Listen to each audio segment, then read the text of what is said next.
एक मर्द अपनी बीवी से मोहब्बत करना क्यों छोड़ देता है? सच्चाई तकलीफदेह हो सकती है, मगर हर शौहर को उसका सामना करना चाहिए, क्योंकि मेरा ईमान है कि अगर आप उसे खुले दिल से पढ़ेंगे तो शायद आपको अपनी बीवी से दोबारा मोहब्बत हो जाए, और इससे भी जल्द जिसकी आपने तवक्को नहीं की। एक मर्द ने एक बार बताया, कुछ साल पहले मैं काम से तेजी से घर आता था। मुझे अपनी बीवी की आवाज़, उसकी हंसी, उसके बालों की सब कुछ याद आता था, लेकिन अब मैं देर से खुशबू घर आता हूँ। मुझे अपने दोस्तों के साथ वक्त गुजारना ज़्यादा पसंद है। मैं उससे बात भी नहीं करना चाहता, हत्ता कि उसकी तरफ देखने का भी दिल नहीं करता। जब वो कॉल करती है मैं नज़रअंदाज करता हूँ। जब वो मैसेज करती है मैं खोलता ही नहीं, और रात को जब वो मेरे करीब आती है तो मैं सिर्फ ये कहता हूँ, मैं थका हुआ हूँ, सोना चाहता हूँ। लेकिन सच में थका नहीं होता। सच यही मैं समझ बैठा था कि शायद मैं इससे मोहब्बत नहीं करता। मैंने जवाबात तलाश करना शुरू किए।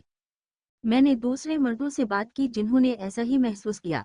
इन्होंने कहा, ये नॉर्मल है, मोहब्बत खत्म हो जाती है। मगर मुझे ये जवाब मुतमिन न कर सका। मैंने सोचा, औरतें तो अक्सर शौहरों से वफादार और मोहब्बत करने वाली रहती हैं। उनके जज्बात इतनी आसानी से क्यों नहीं बदलते? शायद मसला उसमें नहीं था, शायद मसला मुझ में था। तो मैं एक माहिर नफ्सियात के पास गया। वो खामोशी से सुनते रहे, फिर पूछा, क्या तुम अल्लाह पर ईमान रखते हो? मैंने कहा, हाँ। इन्होंने कहा, तो उसका हुक्ममान तो बगैर दवा के शिफा पा जाएगा। मी ने पूछा, कौन सा हुक्म?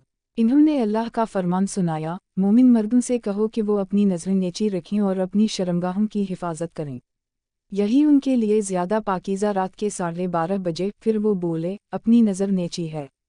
सूरह अल-नूर रख सिर्फ 1 महीना आजमा कर देख ले। मैंने हिचकिचाता हुए कहा, ठीक है, कोशिश करूँगा।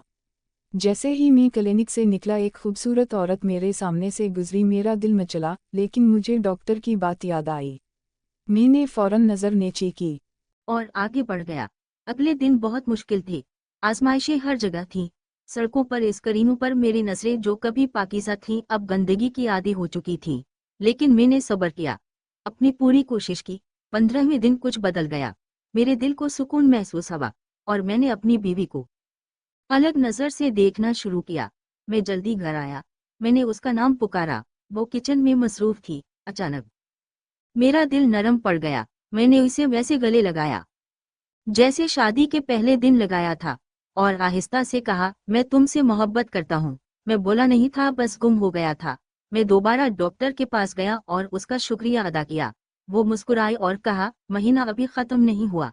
मैंने जवाब दिया, लेकिन सबक मैं सीख चुका हूँ। मैं जाग गया।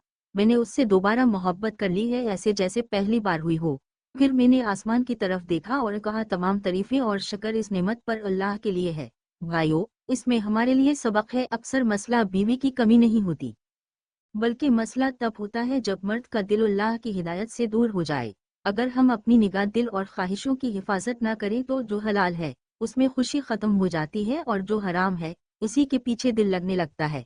इस्लाम हमें हल देता है, निगाह नीची रखो, गज बसर हराम चीज़ों से बचो, शकर गुजार बनो, अपनी बीवी की खूबियों को याद रखो, अल्लाह से डरो, इसके हुक्म की तरफ वापस आओ।